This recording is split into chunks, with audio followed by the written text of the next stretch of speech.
beritahu banyak. Satu juga, sampai dia nak jawab, oh. Kalau awak jawab, banyak pun saya ada balance lagi. Banyak lagi tentang kriteria seorang suami. Awak jawab satu, kesian kat belakang. Yang belakang tu doa, janganlah dia ambil poin aku. Satu responsible, bertanggungjawab. Suami mesti bertanggungjawab. Nafkah zahir, makanan, pakaian, tempat tinggal, pendidikan, kesihatan. Suami fikir semua tu. Nafkah batin, emosi, perasaan, tingkah laku, intangible punya part ni. Aku suami kena create. Kegembiraan, keseronokan, ketenangan jiwa, tu suami tu. Bangun pagi, isteri tengok suami dah rasa seronok ah. Pagi-pagi dah seronok ah. Matahari belum naik dah seronok ah. Tu suami kena create tu. Jadi jangan bangun subuh lambat.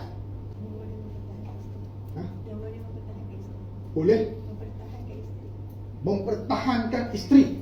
Maksud daripada ancaman-ancaman kau.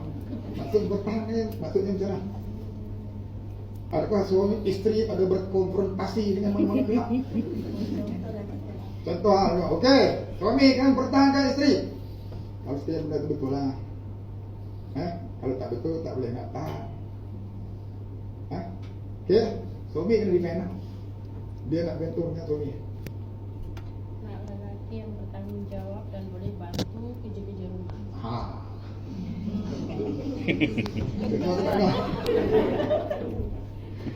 Suami mesti bertanggungjawab dan boleh membantu kerja-kerja